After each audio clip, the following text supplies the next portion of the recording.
Je vous propose de commencer cette dernière session qui clôture la trimestrielle de mars. Bienvenue à tous. J'ai la joie de vous accueillir au sein du CSP Comptabilité et Conseil, qui est l'opérateur majeur pour EDF, et ainsi que à peu près 70 de ses filiales. La structure ici qui vous accueille a en charge la collecte de tous les comptes, leur contrôle, leur analyse et la remontée vis-à-vis de la direction financière. Alors, le management visuel à la comptabilité, c'est super important. C'est la réunion pendant un quart d'heure, une demi-heure chaque jour de l'ensemble des acteurs de la clôture comptable. Chaque jour de clôture a sa thématique différente. En début de clôture, souvent on commence par la partie intragroupe à J-2. Après, on commence à faire différents contrôles. Et sur J2, J3, on commence à clôturer des PNL et des bilans également. Et à J+5, on commence à produire un certain nombre d'analyses jusqu'à J+8.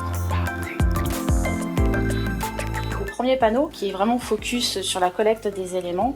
On s'attarde d'abord sur les échanges avec les processus. Est-ce que tout se passe bien? Est-ce qu'on a les données dans les temps? Est-ce que les jalons sont respectés?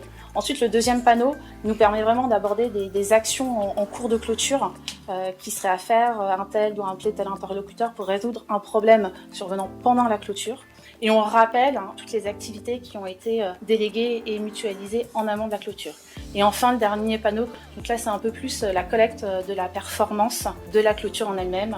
On regarde aussi combien d'écritures financières ont été passées alors que les comptes étaient déjà clôturés. Au départ, on a l'impression que ça va être facile. Et puis finalement, en y allant, on y trouve parfois des difficultés, mais ça nous remet en question.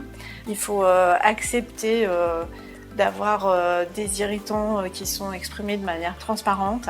C'est quand on apporte de nouvelles méthodes, on ne voit pas encore l'intérêt ou les gains qu'on peut avoir, donc on est toujours un peu réfractaire à le faire. Donc au début c'était un peu compliqué, maintenant c'est vrai qu'avec le temps on voit clairement les gains. On est satisfait de voir que les gens prennent la parole vraiment librement et de manière assez aisée, facile, sans stress. Et le fait de répondre à ces problématiques, du coup, ça les engage justement à évoquer leurs problématiques. Alors que par le passé, chacun restait un petit peu dans son univers. Là, on a vraiment une aide à apporter, une résolution de problème. Alors, il y a deux façons. Soit l'irritant nécessite en effet un règlement immédiat. Quelqu'un qui fait un Médée peut l'obtenir immédiatement pour une mise en œuvre dans l'après-midi. La deuxième possibilité, c'est en effet, on voit qu'il y a un problème, mais avec une solution curative un peu plus sur le long terme qui va nécessiter la mise en place d'autres outils. Par exemple, un atelier de résolution de problèmes. Par exemple, l'identification d'un plan d'action qui va faire quoi, etc. D'abord, on a une meilleure maîtrise de la qualité des comptes. On a 3 indicateurs essentiellement, sur quelles sont les corrections que la direction financière a dû effectuer suite à nos clôtures. Il y a un indicateur aussi de qualité de nos analyses. Et puis enfin, il y a un indicateur un peu général sur la qualité des comptes eux-mêmes.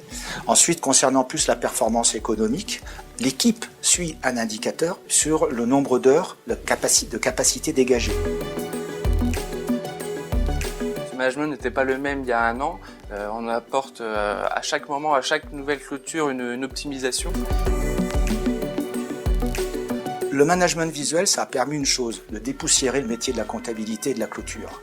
Ça donne de la fierté aussi aux salariés. Et je trouve que c'est vraiment le grand bénéfice du management visuel. Je pense qu'on peut se faire un petit clap de fin quand même et puis de s'applaudir parce que c'est une belle clôture quand même.